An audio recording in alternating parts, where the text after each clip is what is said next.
It's not just enough to say think positive.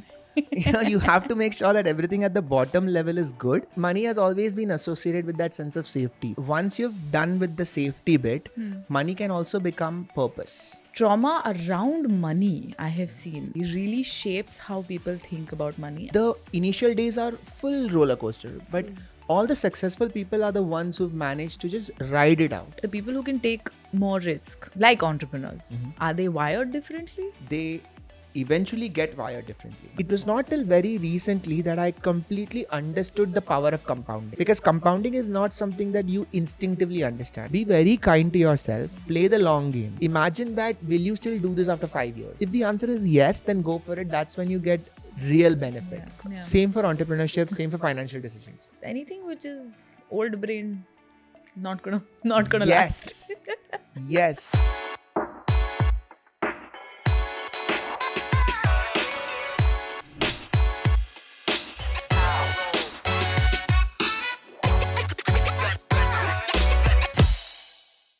Hi everyone, welcome to another episode of Happy Hour with FinCocktail. Today we have somebody who is very, very interesting.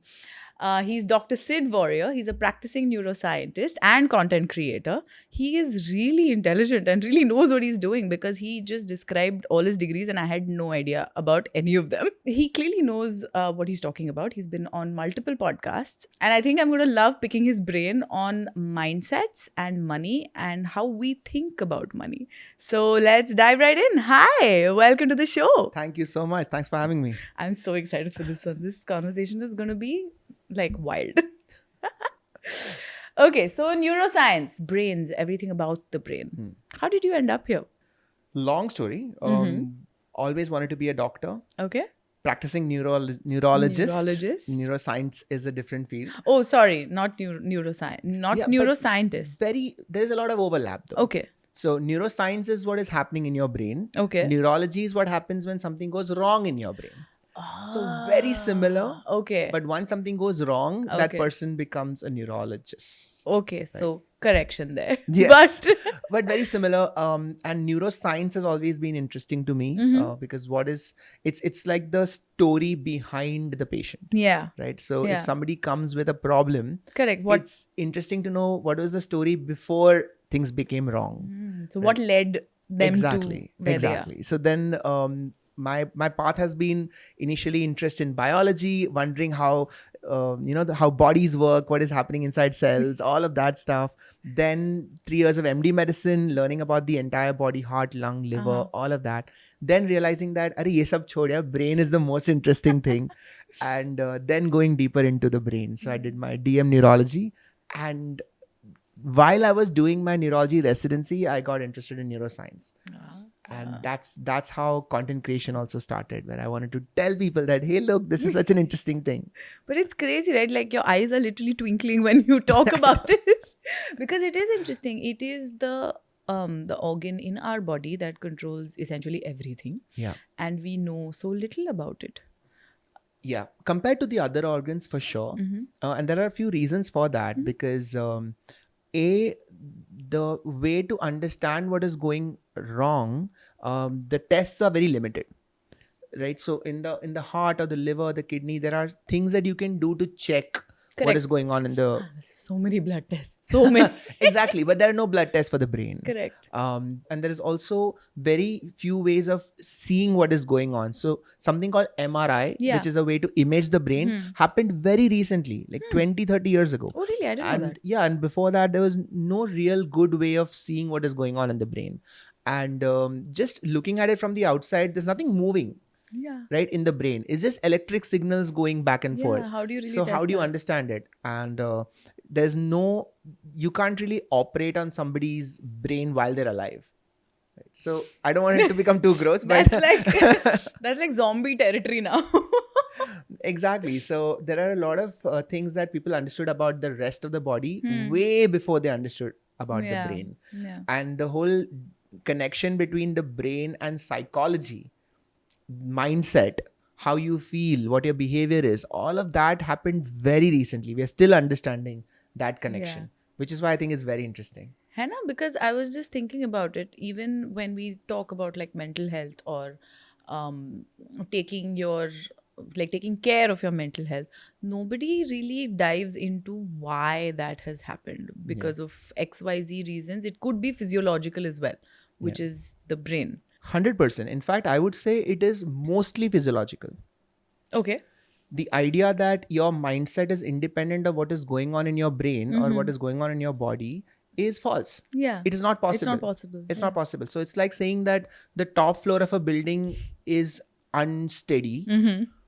You can't have a shaky top floor if the rest of the building is perfectly solid. Very true. So if there is something wrong on the top floor, you have to look below. You have to look at the brain. You have to look at the body. You have to look at metabolism. You have to look at what is going on at the cellular level before saying that ये तो psychological problem hai. So Everything I'm a is big connected. believer in it. Absolutely. I'm a big believer in working on your foundations first and then going up. Moving Yes. up. Yes. That's brilliant. And that's so true, right? Because everything that we say that, this is a decision. Oh my God, I get so angry when they're like, you know what, choose happiness. Are baba, every morning I don't wake up being like, you know what, I'm going to be grumpy today. Are Exactly. nobody wants to do that. And if you've noticed, there will be days where you wake up feeling great. Yeah. And there'll be days where you wake up feeling angry. Yeah. And you might not always know why, but if you look back, it might coincide with, say, what have you eaten the previous day? Or did you get enough sleep the last week? Yeah. Did you drink enough water? Yeah. What period, what time frame are you in correlation with your periods? Yeah. Hormones matter. 100%. How much sugar there is in your body matters. How much cortisol there is matters. So all of these things add up to your mindset. Correct. So it's not just enough to say think positive. You have to make sure that everything at the bottom level is good, and then thinking positive is a consequence. It happens naturally. Interesting. So it's a byproduct of whatever you do. Yes, happiness is a byproduct of good health. I'm going to use that as a punchline now. Perfect. Go for it. So when we think about, now let's divert the conversation a little bit. Now, anyway, that we're talking about mindsets and positivity. How people think about money, is that kind of wired into our brain, or how do we form those mindsets? Money is interesting because it is a metaphor for safety. Okay. At the core, at the biological level, everybody wants safety. Correct. So safety means there is no danger that is going to happen to me, or if there is danger, then I can overcome it. Yeah. Like I can bear it. Yeah. And money has become the representation of that safety. So now when we look at money, we associate it with, okay, if I have this much amount in my bank account, then I'm good. Okay. Right. But what is scary is that when prices increase, then you realize, oh, maybe I don't have that much money. Like, for example, one growing realization that is happening in the country is that every middle class family is one health crisis away from poverty. Because the kind of money that gets spent in a health crisis is immense. Oh, yeah. And so you might save a lot, but one person in your family falls sick and everything is gone. so then is there safety? So now they feel that, no, I need to earn more. That's why I need insurance. That's why I need all. So all of money is connected to this sense of safety and reserve. How much reserve do I have? Earlier, before money was invented, that sense of safety was from social support. Yeah, like family. What are the people that you know? What is the contacts that you have? Right? So those kind of things. So money has always been associated with that sense of safety. So the biological story of money is how our brain deals with how much safety is safe for you. Interesting. And what about like aspirations? Because sometimes a lot of people have that kind of financial safety or, security, but there is this unquenchable thirst that, I want more, I want more, I want more. Don't want to call it greed, but it's on those lines where they want more or more or more. Yeah. How does that kind of play into this?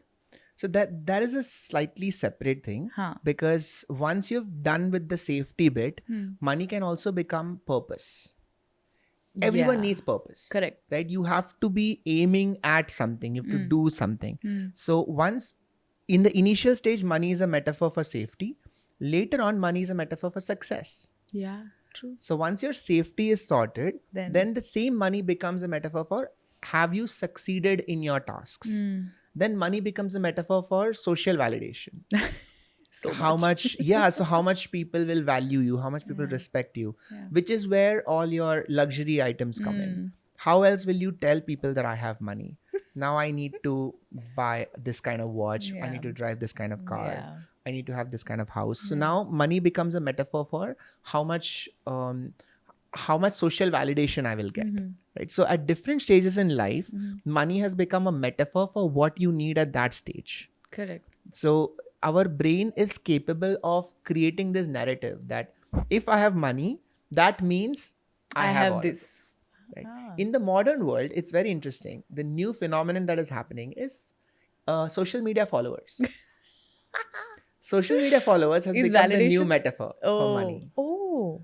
Not for money, but it has taken somewhere. It is taking the place of money. Like measuring worth, I guess. Yes. So you open up someone, you've never heard their name before. You open up the Instagram account.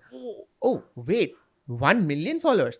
Oh, now I need to respect them. Yeah. Right? You still don't know what they do. Yeah. But that number in our brain has sort of become a equivalent of respect, of success, of That's so funny. safety, all of those things.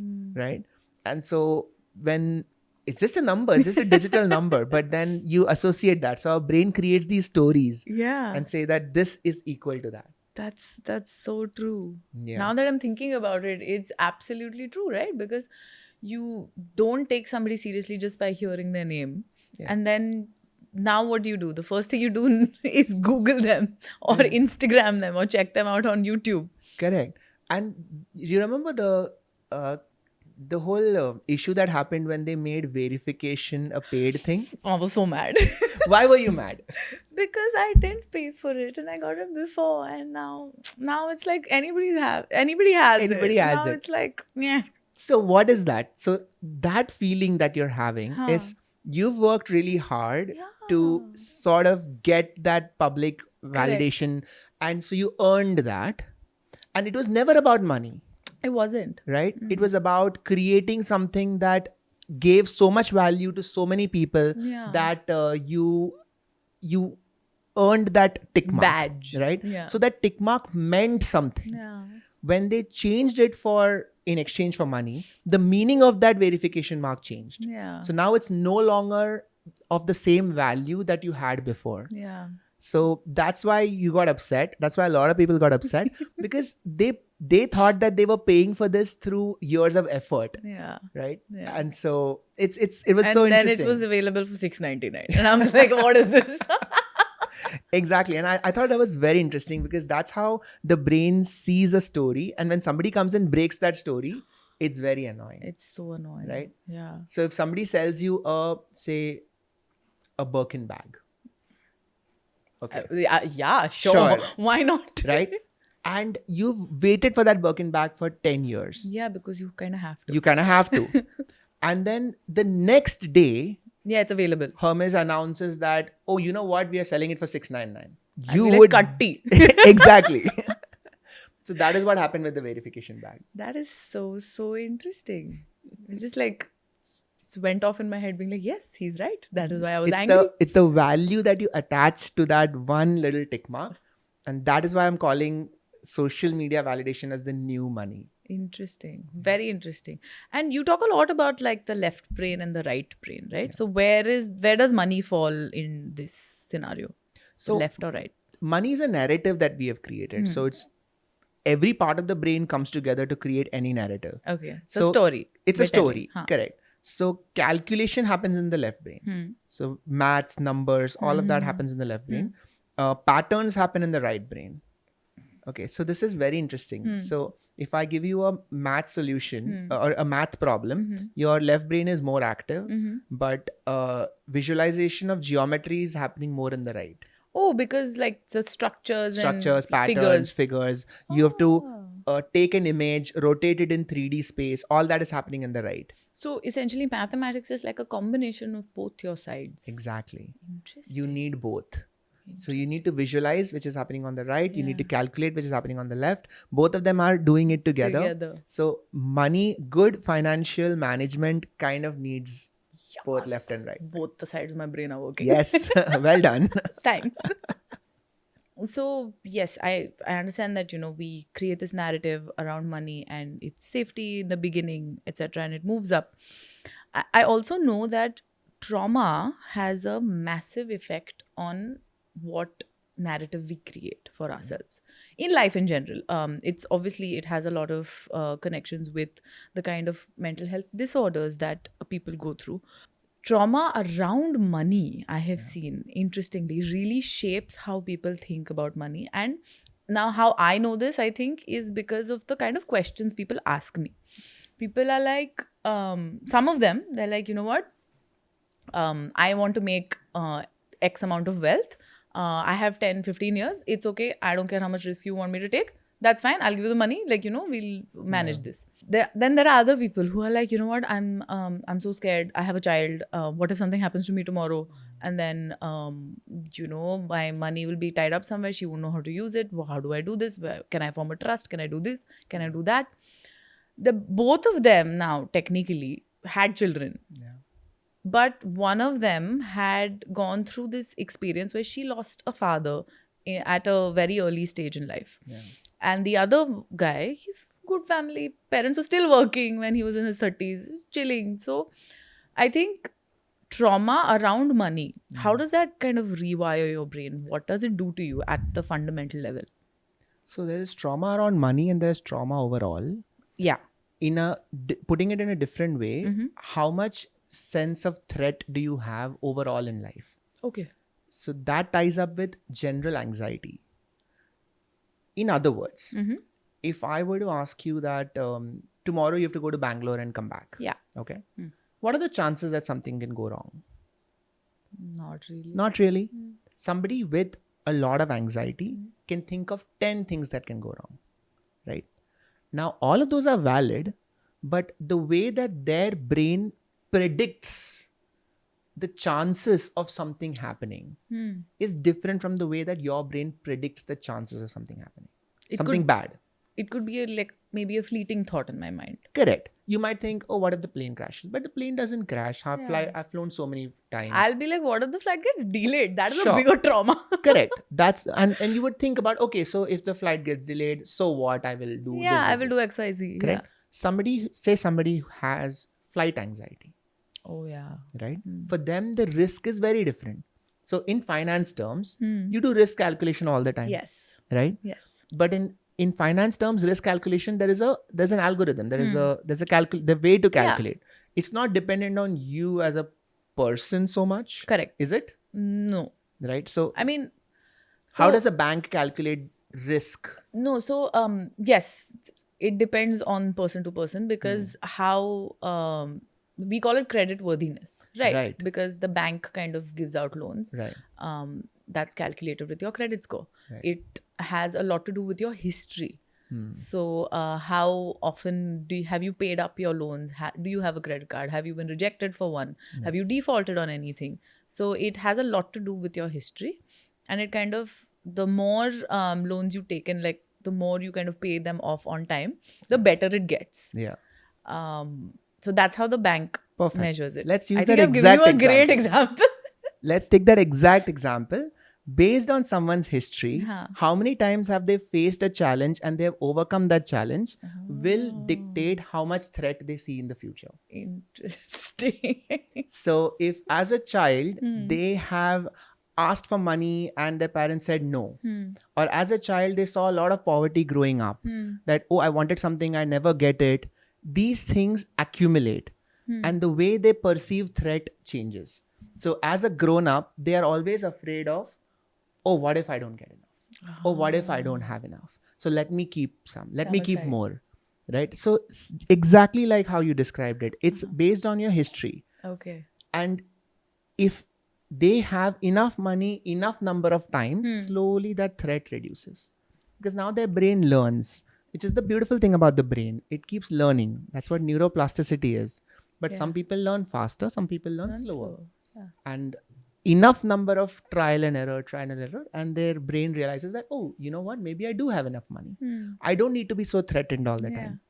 Others might say, no, I still need more. I still need. Right? Because their past experiences have been so bad Yeah. that they Like, this is too good to be true. I Yeah, can't. I correct. need to kind So of. the way their brain calculates threat is different.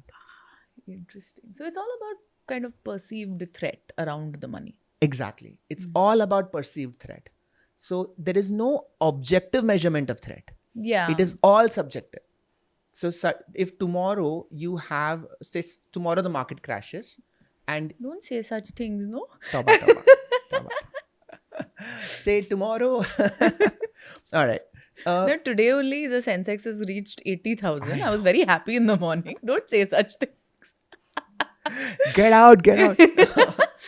So yeah, if you have 10,000 in your Uh-huh. pocket, you leave it in you forget it in a cab somewhere, and somebody else leaves 10,000 in a cab somewhere. The way that both of you will, and suppose both of you are at a similar financial level, you might still react to it very, very differently. Oh yeah. Right? Yeah. So based on your life history, based on your experiences, that ठीक है 10,000 ही तो है versus 10,000. Oh my God, 10,000. Think of the things that we could have done with Yeah. 10,000. You know, the way that our mind works Yeah. is actually independent of how much money you have. It's not really about that. It is about what kind of life have you had, what kind of childhood have you had, what kind of experiences you've had with money. This is so interesting because while you say this, I can picture in my own head two people who are very close to me. Number one is my husband, and number two is my business partner, Niyati. She's been my friend since both of us have been friends since we were 10 years old. Oh, how? Yeah, literally, like bachpan ka pyar. And I know my husband for a decade now too. All three of us are in a similar financial situation. Right. We react wildly differently Right. to money situations, and we also spend wildly differently on different things. Yeah. And we think fizul kharcha is very different for different things. Yeah. And now it'll be interesting to go back and figure out why is that. Because there is no right or wrong way to spend or save. Not at all. But it is interesting to figure out what is your spending pattern, what is your saving pattern, and what is your comfort zone, and what is your risk level. And this is a question that I know a lot of financial advisors ask. Yeah, we do ask all the time. What is your risk appetite? Yeah. Right? What do you mean by that anyway? What is your risk appetite? Like 0. I don't want to take risk. Who wants to take risk? So what does that mean? It's like that, no? The ishq hai to risk hai to ishq hai. One of those things. No, both are true. Both are true. Essentially, risk appetite is just us trying to gauge your history with money and what you expect from us. Because the moment you ask this question, the first answer is always ki risk kisko lena hai. Of course. But you'll be surprised how many people don't say that. Interesting. Because I would say 70% of the time people say ki least risk possible. Yeah. The 30% are like, it's okay, I can take risk right now. In my life right now, I'm in a position that I don't, like, let's say I'm not married, I don't have children. I have another 5 years that I know that I'm going to be by myself. Money is the least of my problems. Yes. Yeah. I want this money to grow right now so that later on I know that responsibility is going to come on my head. Right. Parents are going to retire. This is going to happen. So I know that I can take the risk. Right. And risk appetite is just your capacity to weather the storm. It is simple because the storm is going to come. The market is not easy. The market is a wave of ups and downs. You just have to zoom out. And the thing that we're looking at is, do you have the patience to weather the storm? Right. Because eventually what we tell our clients is that long term mein you can generate wealth very easily. Right. If you want money tomorrow, there is Lakshmi Chit Fund and all your money will go away. Okay. But do you have the capacity and the patience to kind of weather that storm and sit through those 5 to 10 years without panicking and without being like, nahi, idhar se nikal ke udhar dalte, udhar se nikal ke idhar dalte. Because that is just, it's like unnecessarily taking medication for things that, will be fixed with a lifestyle. Correct. You just have to cut down on junk and stop overthinking and stressing. Yeah. And your money will fall into place. This is such a beautiful analogy because this holds true across every single life experience. Hai na? Because if you zoom in, all the ups and downs will seem like mountains and valleys. But if you zoom out, it's a straight line. Always. right? And it's a Yeah. straight line upwards. Yeah. And the analogy that I always think about is relationships, Oh, yeah. right? Because if you take every great moment as, oh, wow, or every fight as, oh, this Oh, is the damn. worst, Yeah. you will go through such a roller coaster.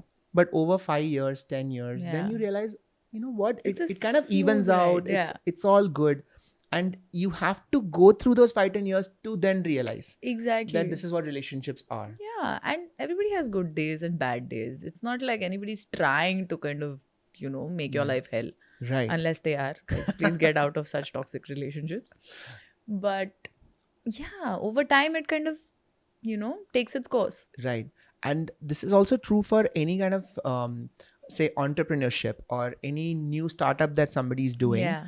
The initial days are full roller coaster, but all the successful people are the ones who've managed to just ride it out, Correct. ride those bad moments out, And keep going. and keep going, and then they will hit a happy space. Yeah. I love that you brought this analogy because I think this is very, very valid. Yeah. You need to have the patience, and now I get what risk appetite means. Hai na? It's actually patience. Yeah, it's patience. Beautiful. Yeah. It's patience and time, because some people don't have that time. Like if you are asking a 20-year-old, their risk appetite is much larger Right. than a 40 or 45-year-old. Right. Because life responsibilities, you're looking at potentially retiring soon. Right. It's time and patience.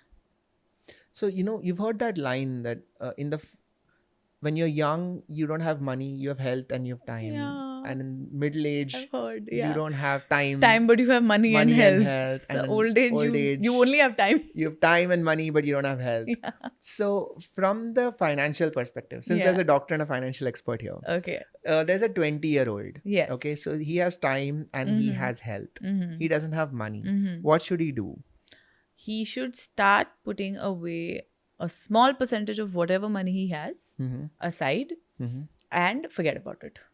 Into a Invest. mutual fund. Yes. Just keep Ideally. it simple. Simple. And what is that percentage? Minimum 20% of your income. Okay. And I like to talk in percentages because it's valid for everybody. The rest of your life for everyone. For everybody. Right. So even if you're earning 10,000 a month, Yep. that's 20%. Yep. And make sure you don't buy crap to impress people around you. That's very important for 20-year-olds. Because what happens is at that age, you are in that kind of, oh my God, my first paycheck. And oh my God, I have money to splurge. I don't have to ask my parents for anything. Yeah. But at that same time, you end up splurging whatever little money you have.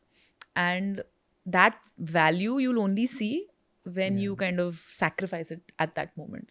It's very difficult to do in your 20s. It is very difficult to do. And another thing is only people who have grown up in households that have gone through this would do this. Yeah. Unfortunately, that is the truth. That when I was 20, my dad told me, and I was earning, in my first residency post in KEM, I was earning 25,000 a month. Okay. And I was in KEM, I was in Lower Parel. Yeah. We would go on Saturdays, Sundays, we would go out, we would have, we'd go out for dinner. We would want to spend that little amount of time and money we have in having fun. Yeah. And my dad insisted that no, even if it's 5,000, even if it's, investing. just put it into a mutual fund. And that has been going on since 2012. See, Okay. respect. It took me 7-8 years before I realized that out of all of the things that I've done, that one mutual fund has probably given me more returns than anything else. Now, I would not have made that decision. Correct. Right? It's because I had somebody in the family who's already gone through it. Which is why I feel it is so unfortunate, because many people in their 20s and 30s would probably be the first people in their family to earn this kind of money. To do that. But if they don't have seniors, if they don't have elders to tell them, spend it all. they would spend it all, because that's the natural instinct of the brain. Yeah. Immediate dopamine kicks, immediate Gratification. gratification. Correct. Which is why I feel this is a very, very important message, that just trust us. Yeah, but Put it. But that's also difficult to do, right? Like when you're in your 20s, do you Yeah. really listen to people who are 10 years older than you, 20 years older than you, giving you gyan? You will still make those mistakes. Yeah, you need somebody you can't say no to. Yeah. Like, I couldn't have gone back home if I would have said no. So you need somebody to do that. We're talking to the parents of these 20-year-olds right now. Yes. Absolutely. That's Yeah. that's the only way. Because one thing I've realized is that the brain can't be trusted. Okay, tell me more. This is very interesting. Because the brain can't be trusted when it comes to immediate decisions. Ah. So if you look at the brain, Huh. there's an old brain and there's a new brain. Okay. Okay. The new brain is quite logical. It's smart. It's rational. But it's only all these things when it comes to long-term decisions. Ki dur ka. When it comes to right now, the old brain takes over. Okay. So if I were to ask you, describe your ideal day in terms of health, you will say, I'll wake up early. I'll have, No, like I will not wake up antioxidant. early. Oh no. Most people will say, I'll wake up early. I'll have an antioxidant fresh juice or whatever. And then I'll go to the gym and I will, Yeah. I would eat healthy. If I'll I feel say, great. if I say lunch ke liye kya khana hai? Arey biryani manga. Whenever it's immediate, Yeah. old brain takes over. Whenever I ask for long term, new brain takes over. Which is why I say the brain can't be trusted. Oh, damn. Yeah, if you ask me, Jan 1st, say, I will do X, Y, Z. Correct. But today, what I want to do, very If different. today is Jan 1st, then No. Sorry. Next year, Jan Next year. 1st. hypothetically, you are perfect. Very true. But the old brain can't be trusted. And that is why financial decisions are hard. Which is why you should not rely on yourself to make those immediate financial decisions. I'll give you an example. I had somebody managing mutual funds. Okay. Okay. In the middle, I thought, why involve somebody else? मैं ही कर लेता हूँ. हर महीना मैं mutual fund में डालता हूँ. On the first of every month, I will open up the portal and I will transfer money. Why should I? I see where this is going. Oh boy.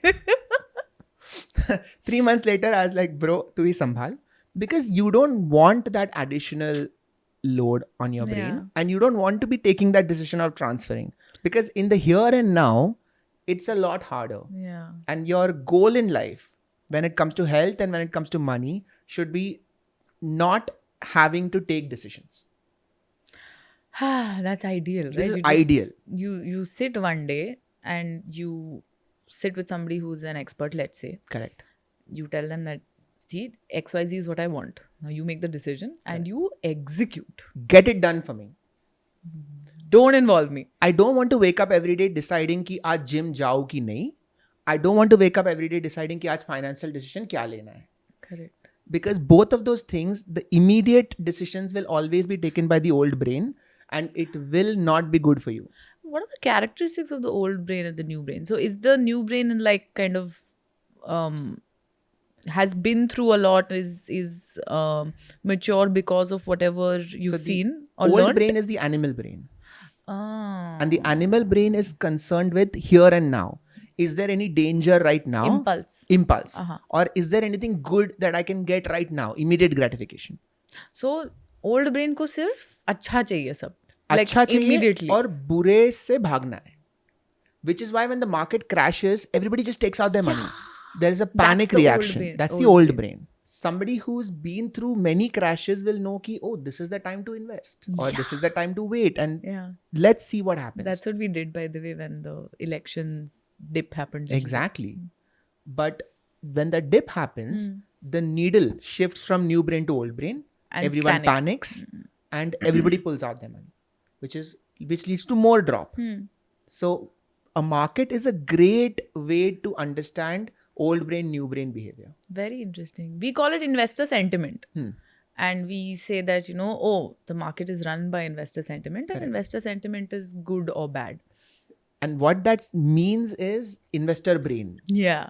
And the sentiment is new brain, old brain. Old brain. Yes. Very interesting. You give me a different perspective on it. Yeah. Currently, I think it's run by the new brain because everything is going very well. Nobody's doing much. Yeah, but when things are going well, there's a lot of people who will be in it just to, sab kuch acha chal raha hai, let me invest. How many of them are really looking at what stocks are they investing? What is the foundation of each stock? What is the fundamentals? That is where the new brain comes in. The old brain is like, ye green dikh raha hai. Yeah. Chalo. Let me put in. Everything is good. The so graph let's is do it. going up. Let me put in. It will keep going up. And then when it comes down, then like it's going down, let me exit. Which is the exit. biggest mistake everybody does. Correct. But that's old brain thinking. How do you train yourself to not do these things? the first step would be to understand, are you operating out of old brain or new brain? Interesting. Where are you coming from? Yeah. And very interestingly, there are ways to know if are you operating in out of old brain or new How? brain. Please tell me. I mean, not financial decisions, but So- health-wise, I take these decisions. I open that packet of chips when I shouldn't. Correct. So one way to check is by delaying the decision by 5 minutes. Interesting. Because it is very difficult for the old brain to delay anything हाँ क्या? Like it wants it now. now. So if you want to buy a share, can you delay it by 5 minutes and see if you still want to buy that share? Because the dopamine spike that makes you take that decision is very short lasting. It doesn't last for very long. So interesting. So because that chemical runs out, Correct. right? So एक chemical spike होता है हाँ. और वो spike में तुमको खरीदना होता है, वो spike में तुमको खाना होता है, वो spike में तुमको जो भी करना है, 2 a.m. text करना होता है, whatever. I love this. It's that spike. Yeah. You wait out that spike. Do you still want to do it? There is the needle shifts to new brain. I didn't know that this was the basis for this, but we call it the 30-day rule. A lot of our female followers or female clients, they tell us that, Sayali, I have a massive impulse buying problem. Instagram pe I'm scrolling, I see something, I buy it and there is no money left. Correct. What do I do? Like it's so like it's all driven by impulse. We say delay it. Yeah. Now I didn't know that this is the basis of that. And Instagram is so tricky because it is already taking you on a dopamine roller coaster, right? So Very you stressful. scroll, you get a dopamine rush, and then it comes down. You scroll, get a dopamine rush, come down. So it's already on that loop. Yeah. And so when you scroll and you see something you like, It's even more. it is high. already going in that loop. Correct. So now making that decision to buy is very natural, Yeah. very instinctive. It's Yeah. difficult to break Correct. because your car is already in full flow, Yeah. right? Which is why it's very tricky. As opposed to, say, going to a shop, purchasing something, there is a lot of thought, lot of effort that goes into it. Very So it's not the same. Yeah. Online shopping is very different from offline shopping. Yeah. So Instagram shopping is extremely addictive because of this reason. Even Amazon is not like that. Amazon where you go to buy something. Correct. And you go and then you search and then you compare and then so it's like a Exactly. process. There is still some thought. Correct. Here, it's you since you're already in that dopamine roller coaster, it's very easy to get picked up in that. And their damn AI has become so smart. Yeah. They know exactly what to pitch to me.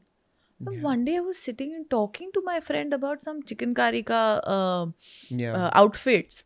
The next day, 5 different options. And I'm like, this is just so easy. And then they make it easy because you click on it. There's an autofill option that fills your name and your address and everything. Yeah. Just have to click on UPI. UPI also gives you that little tududum tick mark, which is also like a prize. Like a, yeah, I'm like a reward. Guys, it's just, it's criminal. It is. Because they don't want you to think. Yeah. At any point, if you have to pause, reflect, then the needle will go to new brain. Then They you want to become smart keep you again. in the old brain. Yeah. Exactly. Then you are smart again. Yeah. Correct. So that is the whole algorithm. The algorithm is designed to keep you in the old brain so that you keep on spending. Hard-earned money. Yes. So don't do that, guys. Yes. Think. So a lot 5-minute rule. I Yeah. wouldn't even say 30-day rule. I would say 5 minutes. No, so it was called the 30-day rule, but we've brought it down to just 24 hours also. Like you add it to your cart if you want, Yes. but then exit the app Why do you think Instagram doesn't have a cart? because they want you to buy it now. Now. And so out of 5 things that I add to my Amazon cart, I might end up buying 2. Correct. 2 will go to save for later Save for and 1 will get deleted. Right? So there is still some kind of filter happening Yeah. on Instagram because that is not an easy option. It's now or never. Yeah. And in Instagram, it's very difficult to find a reel later. If you see something you like, you refresh it, it's gone. This plays on your mind that, oh, I saw this amazing thing. Now, wait, how do I save it? Where does it go? What if I don't find it later? Yeah. Quick, let me buy it right now. Yeah. It's inbuilt into the algorithm. It's so annoying when sometimes you're watching something and suddenly you like, by mistake, it gets refreshed and you're like, oh my God, It's where gone. did it go? I want to see it again. And it's impossible to search for it. The search algorithm is so bad. Yeah. And earlier I thought it was a problem, but now I feel it's not a bug, it's a feature. Yeah, it's on purpose because Yes. they don't want you to search for anything, but they are great at discovery for you. So clearly they know what you were looking at. They could have showed it to you, but they don't want to. They don't want to. They're like, अभी ढूंढते बैठो और दिखाएंगे. I swear. Damn, that's Scary. very, very incredibly scary. Now you brought up entrepreneurship a little while ago. So the brain physiology, or I don't know how it works, but entrepreneurs have this innate skill of, number one, taking on a lot more risk because it just comes with the job. Also, taking decisions like this. They need to. If it is an established entrepreneur, if you want to be an entrepreneur who's successful, you have to take decisions and quickly. And last but not least, they have something we call the gut feeling, right? Yeah. What are these aspects and how are these people different from somebody who's not, that kind of person? Like, I know for a fact that there are so many people in my life who are happy with their 9 to 5. They're like, I don't want the stress of hiring 10 people, making sure that their salaries are paid on time, making sure your revenue targets are met, making sure your business is growing. Sometimes it's not worth the stress. And people say that, oh, I want to start a business. Why? Because I don't want to listen to the boss. Arey, entrepreneurs listen to everybody. Correct. The clients, the family, the employees, everybody. सब कुछ सुना के जाते हैं. It's one of those. Yeah. So freedom of time and money is not a reason to become an entrepreneur. There is no, excuse me, what freedom, what time, what money? Exactly. Like you're trapped in your own own systems. Correct. The only reason to become an entrepreneur is that you want to see something in the world that does not exist. Yeah. And if you don't do it, then you don't know who will. Who will. And so you want to see that exist so badly that you are willing to go through all of it. Yeah. That's the only reason.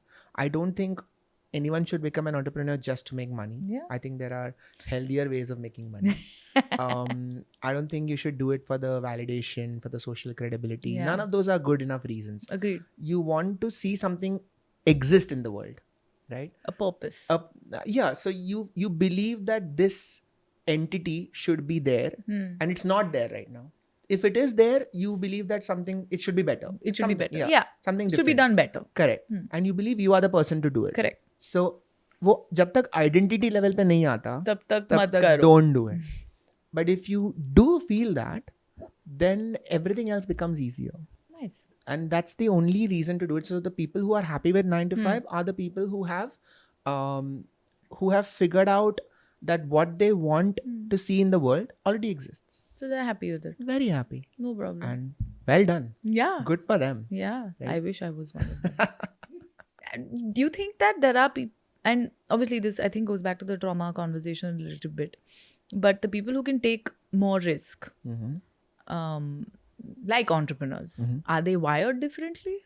They eventually get wired differently. Okay. I don't believe that they start off any different, except for the sense of purpose. Got it. They have a sense of purpose, but everything else is learned.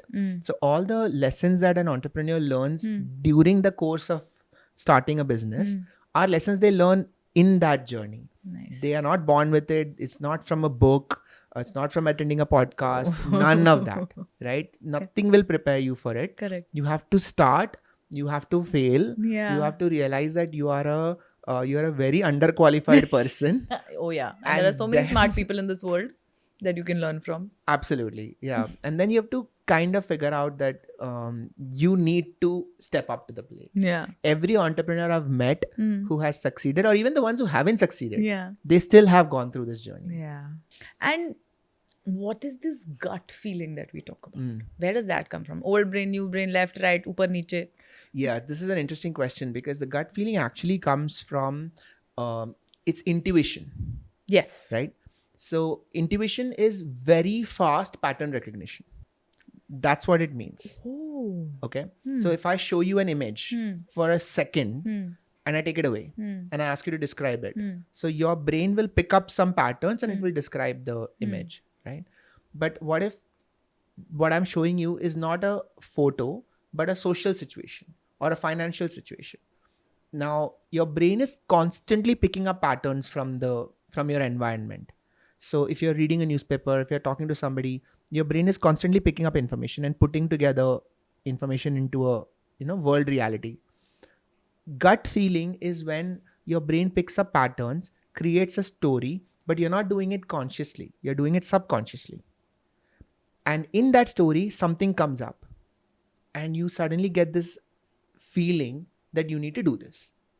So think of it as a lot of things are happening underwater, and then one thought just comes out of the water. Like and a you don't really dolphin. know what happened below, Yeah. but you feel that, you know what, I should call this friend, or I should invest in this share, or I should get out of this stock. So it's something that your brain knows, but you don't yet. Correct. Because you are consciously aware of very little of what your brain is doing. Oh, yeah. So almost 95-96% of what your brain computes is not really known to you. Oh, wow. So a very small percentage are you consciously aware of, but that doesn't mean that your brain is not taking in all that information. So when you're looking at me, a part of your brain is also seeing the door, seeing the wall, but it's your brain decides that at this moment this is not important. Correct. Only this image is important. But that doesn't mean that you're not paying attention there. So if something were to suddenly pop up on that side, attention will shift. But if something happens very slightly, you might realize it later. Yeah. There was an experiment that they did where they showed a bunch of people a lot of really cute pictures. Laughing babies, puppies, children playing around. Okay. And each of those images were there for 0.5 second. And in the middle, for 0.01 second, they showed an image of a rattlesnake. Okay. But it flashed by so quickly that people didn't realize it. And all of them said that, yeah, the images are very cute, but for some reason I'm feeling disturbed. Oh. So they didn't know what they'd seen, but the image of that snake had gone into their brain and their brain is processing it, but they didn't consciously become aware of it. So it's a potential threat that... It's a potential threat. Yeah. Exactly. So many times when you feel a little low or kuch to galat hai, it means that your brain has picked up something from somewhere and you are not consciously aware of it. Oh damn, his brain already is an overthinker. Uske upar what all will it think? Yeah, which is why actually journaling helps. It's really useful because a lot of these things become clearer once you put it out there as an effort. I think of it as, taking toothpaste out of a... out of the tube. Out of the tube. Because sometimes you don't become aware of things easily. But if you write and a lot of the superficial stuff gets written, then deeper things can start coming out. Interesting. So even in financial decisions, even in emotions, try it out. Just try to journal and you realize that a lot of things that you were not consciously aware of, you become aware of later. And you journal without really having an agenda. You just write down whatever is coming to you. Correct. You journal because you want to know what's happening. Interesting. In your own brain. Interesting. Because you can't trust your brain. Yeah, this is the key today. This is the key. You cannot trust your brain. So interesting. So cool. So I was having this conversation with Ashton. We hosted him on our podcast as well. We were talking about money habits and how to open yourself up to wealth. Okay. So I wanted to ask, is there a way where you can train your brain to look at money in a positive light or look at building wealth in a positive light? Let's say money is the outcome of adding value. Correct. So you're adding value to someone's life and in return you get paid money. Okay. In essence, that is what it is. And so the more value you add to somebody, the more money you get. Yeah. The more unique the value is, the more money you get. Or the more number of people you give value to, the more money you get. This is the basic calculation of earning money, right? Which is why startups, businesses earn a lot because they are giving value to a lot of people. Whereas, say, on the other end, somebody like a doctor will be adding a lot of value to one person at a time. Yeah. So they will get paid accordingly. One person. Now, what is adding more value? A doctor saving a person's life or somebody making a film? it's a very tricky conversation because we are actually calculating what is the value of things. Correct. Right? But a film gives entertainment to 1 billion people. It will get paid that much. Yeah. A doctor saving one person's life, he will get paid that much. So the way I see it is, when you want to think about money, you should ideally be thinking about value. Okay. What is the value that you're adding to someone's life, and how can you improve upon that value? How can you make that valuable thing more valuable? And if possible, how can you scale? Yeah. The problem with just thinking about the money aspect is that money is because it's a metaphor, you can't really plan your life according to how much money you want to make. Let me take you through that. All right. So if I say that, what do I want to be when I grow up? I can't say I want to be rich. I mean, I wish you can. Yeah, sure. But what I'm saying is that, no, but you're right. as a purpose, Correct. money in itself is not a purpose, right? Money stands for something. Money stands for value, right? That's what I meant. Yeah. But on the other side of it is financial planning, which is why you come in. Yeah. And I feel, because this is not an old brain thing, it's a new brain thing. This is where you need knowledge. You need to know that if you have money, how can you make money work for you? Correct. And this, I feel a lot of people don't have that information. It's not a mindset thing. Okay. It's an information thing. Okay. If you knew how to do something, then you will do it. Now, one of the problems that I personally went through was that I knew that you should invest in mutual funds. But it was not till very recently that I completely understood the power of compounding. Yeah.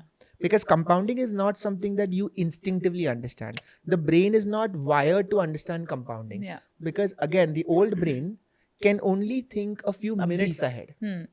It cannot think even 2 years ahead. Forget 10 years, 50 years. Yeah.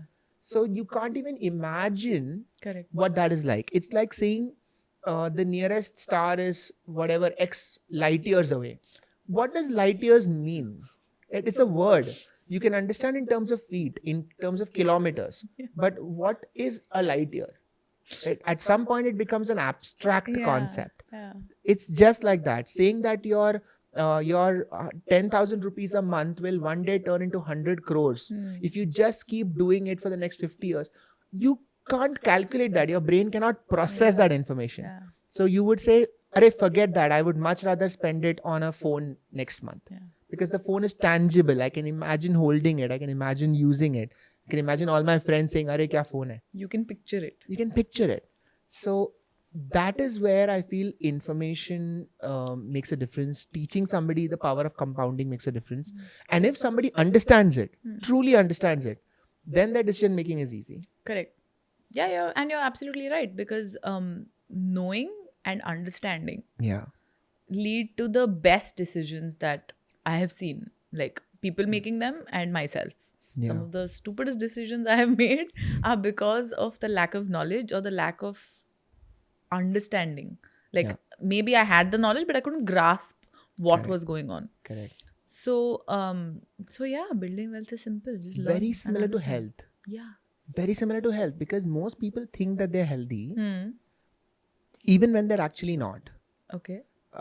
You'd be amazed at the number of people in their 30s that have done an entire blood checkup, and they will the tests will come up with 3 or 4 things that at the age of 30 should not be there. Because if those tests, if their cholesterol levels are slightly high, right, if the sugar levels are slightly high, it's not a problem yet. It's an But indication. you are 30. Compound this over the next 10 years and what will happen? Scary. Correct. Scary So people cannot compound up or down. Both That's the they problem. can't picture. No, they can't. So they will say, "Nahi, if I'm healthy now, I'll forever be healthy." Doesn't work like that. Doesn't work like that. So in both directions, compounding is a problem. Interesting. And so people need this information. People need to know that this is how compounding works, Yeah. so that they can make those decisions accordingly. Yeah, very true. But nowadays, the conversation around the health and the science of it has really taken off, and I'm quite like happy about it. Like the conversation, the war against sugar that is going on currently, the war against palm oil. There's so many discussions that are happening that, you know, you need to start, let's say, going to the gym or weight training early on so that you can pick up your grandkids when you're like 60 or 70. Yeah. That's It- a very welcome change. It is. Yeah. It is, right? It's crazy. But at the same time, there is a like sort of a flip side to it, where everything I see on the internet apparently is bad for me. Everything is bad for me. The bread is bad for me. Milk is bad for me. Sugar is bad for me. Everything is bad for me. तो खाओ क्या फिर? जीना छोड़ दो. I know it can seem overwhelming. Yeah. The way I look at it is, nothing is bad for you in Moderation. as an individual thing, right? It's about percentages, Got it. right? So when you say palm oil, you have to break it down further. So there is saturated fatty acids, there is trans-saturated fatty acids, there is polyunsaturated fatty acids. So these are all the things that come together to make up oils, right? Now, trans-saturated fatty acids are really bad for you because they increase your bad cholesterol, bad lipids, called LDLs, LDL, yeah. and they are the ones that can eventually go on to cause blood clots in your heart, that can cause heart attacks and all of those things. So if you break it down, how much of trans-saturated fatty acids are you consuming in a day, in a week, in a month, will determine eventual outcome. Correct. So it's not that you have something with palm oil and oh no, now suddenly everything is right. It's fine. But what is the percentage? So it's very similar in financial decision making. 20% should go into this. Similarly, a small amount of your fats, if it's coming from this, It's all okay. right. The lower the better in case of trans fat. But for everything else, are you having enough fiber? Are you having enough of proteins? Your diet has to be calculated from that perspective. It is not that you villainize one thing, like maida, for example. Yeah. It's not that you villainize maida and say zero maida. It's not possible. But are you having enough of the good stuff? Yeah. Then it balances out. Then your body can take care of itself. Yeah. So what is your risk appetite when Yeah. it comes to food? Yeah. That's how you should look at it. So I don't villainify any food. Have it. But you should know that, okay, your quota for the month is done.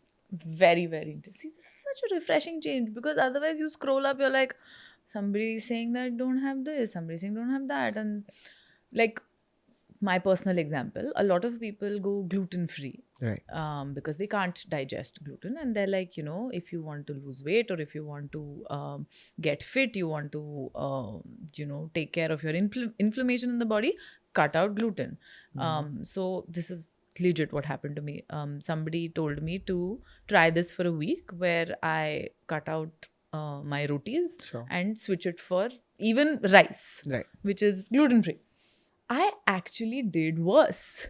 You did worse? Yes, I did worse, because gluten is not, I can digest gluten. I have grown up on it. Exactly. It's something that is not an issue in my body, because I have, like, you know, my dahi and my sabzi and my fiber and my roti, and it's not like I'm having only 6 rotis and that's my dinner. It's not that. Right. But the rice actually affected me in a way where I ended up putting on more weight and like not feeling full and not eating enough, and it is like causing cravings and all of that. Yeah. So I think it, just like financial decisions, there's no one size fits all. It's not like I'm going to give the same advice to everybody around. Correct. It's the same with what you put in your body. As long as it's well made, balanced, I think you have to find out what's right for you. Absolutely. And it's not you can't just go via a fad, right? Thank you. So gluten insensitivity is a real problem. It's a disease. Yeah. There are ways to check for it. Okay. You have to test for it. You Okay. see if you have it or not. There are antibody tests that you can look for something called celiac disease. Oh, okay. And you can even do your inflammatory markers, cut out gluten for a week, do it pre and post. There are ways to check. Right? Not everybody needs to go gluten free. A lot of the benefits that come from a lot of the diets is actually just calorie deficit. Yeah. Right? Yeah. It gives you a framework. Correct. Right? So intermittent fasting is a good example. Intermittent fasting by itself does not really benefit you so much, but it gives you a great framework so that your overall 24-hour calorie intake reduces. Yeah, because you're eating only for those many hours. Correct. Right? And you're eating 2 meals a day. Yeah. Now, if you cut it down to 1 meal a day, you'll eat even less Even calories. lesser. And you have to figure out, is that what is right for you? Yeah. OMAD diet is not great for everyone. Like 1 meal a day is not great for everyone. So it has to be individualized. fasting has a separate benefit, but for that you have to fast for like 24 hours or more. That's when the effect really kicks in. What benefits have we talked about in terms of fasting? Mainly the effect is on insulin sensitivity. Okay. Right. So when you take in food, your food is broken down into carbohydrates, fats, proteins. Carbohydrates goes inside, and insulin and glucagon are the key hormones that control how carbohydrate is processed in the body. When you fast, your cells become more sensitive to insulin, and so there is a insulin resistance is one of the key things that happens in diabetes, right? Yeah. So fasting has some benefits there. Okay. So under proper guidance, fasting can give great benefits. Intermittent fasting doesn't really hit that mark. So intermittent fasting is mainly for calorie deficit. Yeah. But it's a great framework. I do it. Yeah. Right? Because are you on 1 meal a day? No, 2 meals. So I usually skip breakfast. Nice. I have like black coffee in the morning. I go to the gym, come back. By the time I come back, it's already 11. Correct. And then I have my first meal around 12:31. It's not absolutely rigid because I want to do this for the rest of my life. Correct. It's not something that I want to do just for 3 months. So I'm very kind on myself. Upar niche, once or twice a week. It happens. It's okay. That's so important. Yeah, absolutely. Right. Because the more stressed out you are, you are actually reversing all the benefits.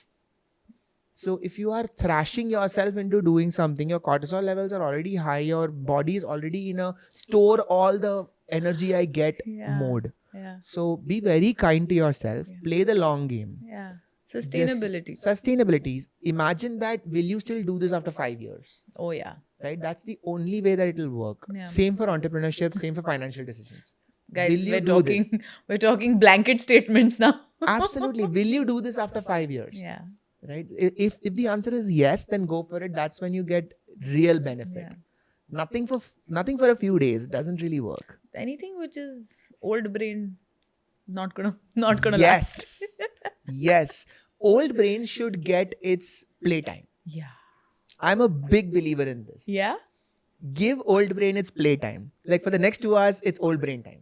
Go nuts, go crazy. You know how you take kids to amusement parks? Correct. Like, us din no homework, us din no job. Like, go crazy. Correct. What do you do for your old brain time? Oh, it could be anything. Like, it could, like 24 hours of PlayStation gaming, for example. Like, it doesn't matter, whatever.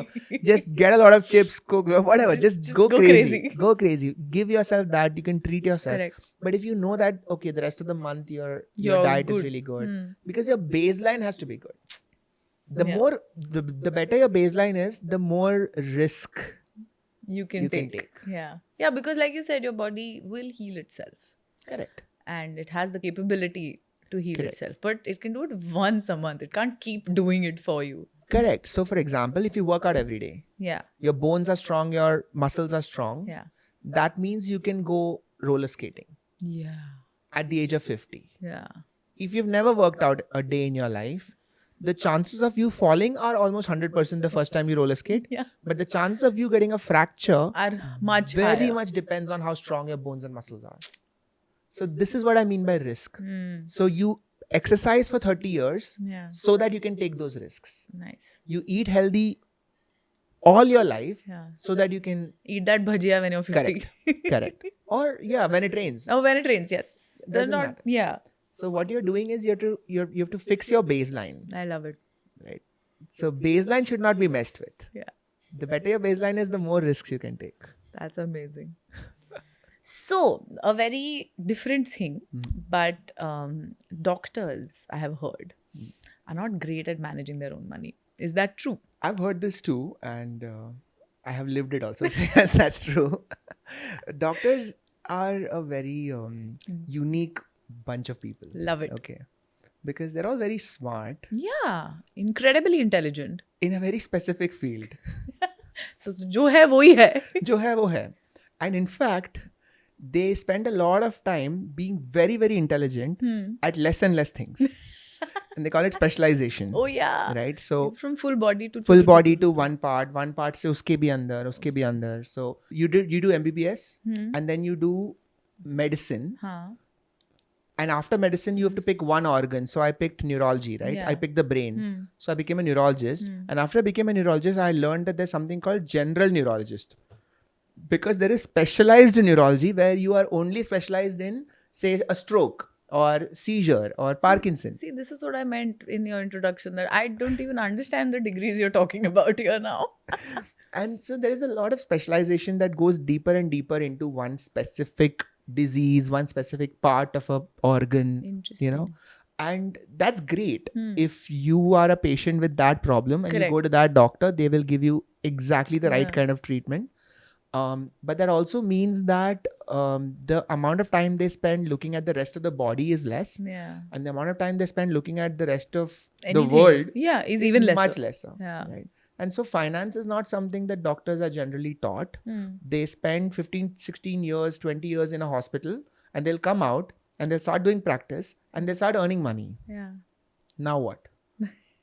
Right? Because financial decisions, like anything else, is a learned skill. Yeah.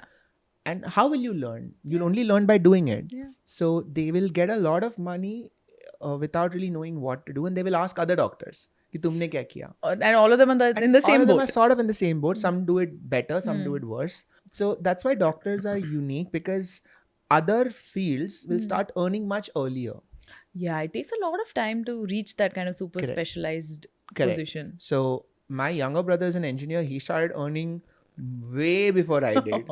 Right. So at one point in time, dad was joking कि अभी now he will give you pocket money. I was still studying.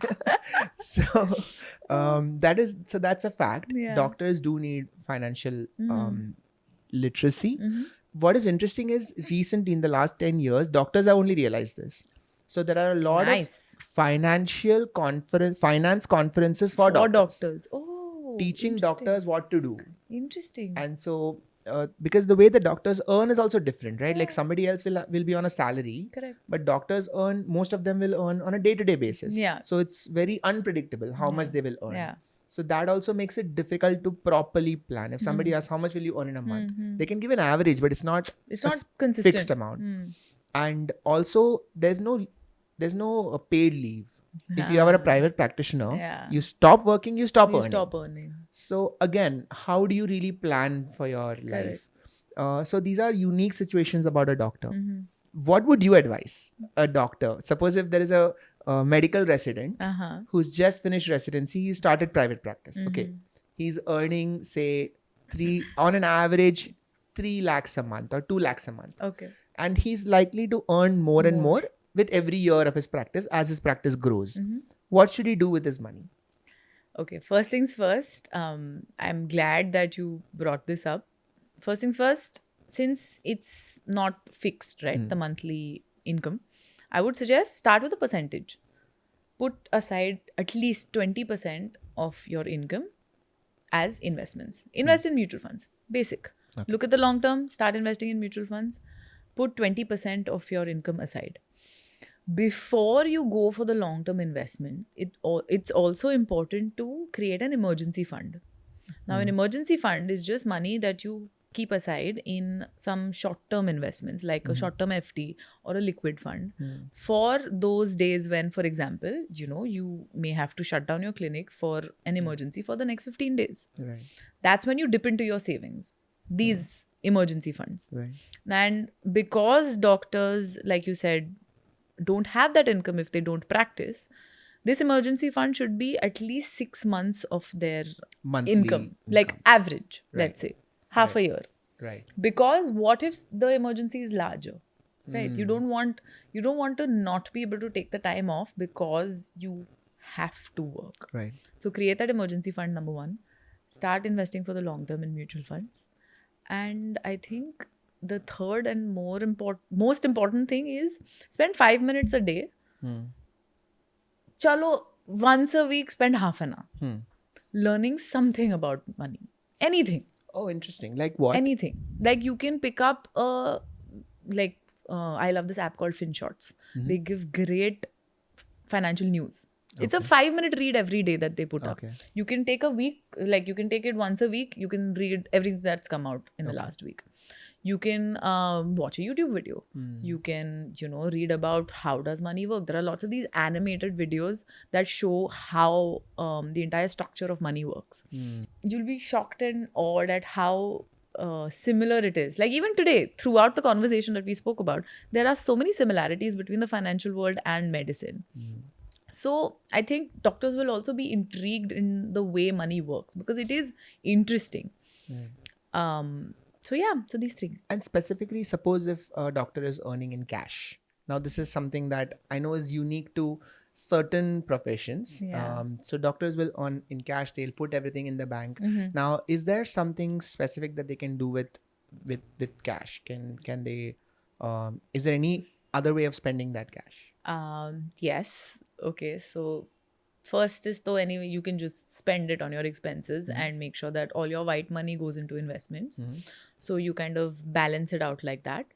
The second and the most, I would say, legal and appropriate way. Yes, let's is talk about to- that. Is to put it in the bank and declare it as income, pay income tax on it, Correct. and then invest it. Safest, no headaches, just keep it clean. No Yeah, stress. This is what Correct. you are supposed to do. correct. Then another way is also to invest in mutual funds. You can invest in mutual funds directly with cash.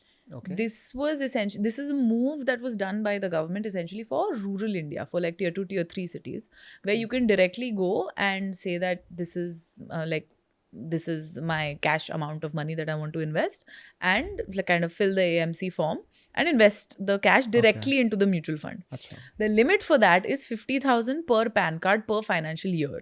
Okay. So if it's you and your spouse, you can invest 1 lakh in a year, in a financial year, for those 2 PAN cards. If you have parents under And their that's name, you can. Any mutual funds. Yes, most of the mutual funds Got that it. are out there. Got it. And last but not least, that is the gray area where we come, is you can buy gold, I guess, like physical gold, but then it comes with its own issues about That also you have to storage. declare. Yes, if you declare, it's best. If you don't declare, then you come into trouble because there is a limit of how much gold one household or one person can have. Right. And then you have to figure out where to store it. You have to get a locker. Then there is expenses for that. So Got it. I think the first 2 options are the best. Yeah, absolutely. So let's just kind of Yeah, go yeah. with that. I'm And see, cash transactions are tricky because as a doctor, you can declare it, right? Because it is essentially your clients are paying you in cash. Correct. But then a lot of people don't want to declare the whole amount because of the tax and this and that. It's just easier to just do it because otherwise you don't want like the headache that comes with it. And again, my take on this is old brain versus new brain, which is that This old brain will keep propping up everywhere. everywhere. So even paying tax is such an old brain thing, because if you look at it long term, what you really value over a course of your lifetime is peace of mind, right? And so if you've just kept everything above board and clean, you can You're good. there is enough things to do in life. There's so many things to experience, explore. Yeah.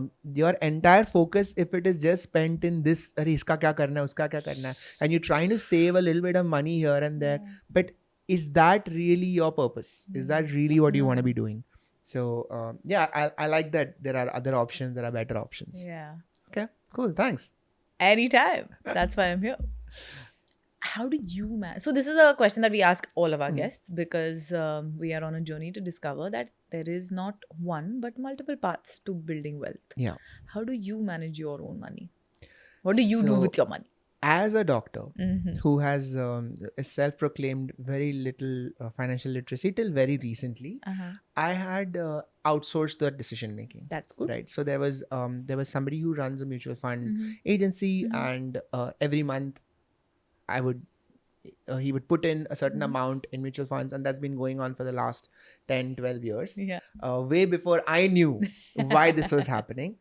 So I'll be forever grateful to anybody who made that decision for me. But that's a good thing, right? Because so many people say that, and especially now because of so many kind of content creators out there, they're all like, oh, you should invest directly through the direct code. Don't go through a distributor because then they invest through the regular code.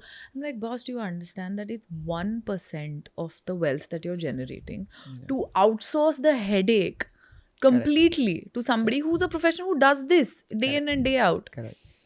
Yes, I understand that if you are capable, you should do it yourself. Yeah. But if you need help, why not? So the way I figure it out is I need to know what I want to do with my time. Correct. And my cognitive effort. I don't want to be taking decisions that other people can take for me, and can take them better, maybe. can take them better. I only want to be taking decisions that only I can take. Yeah.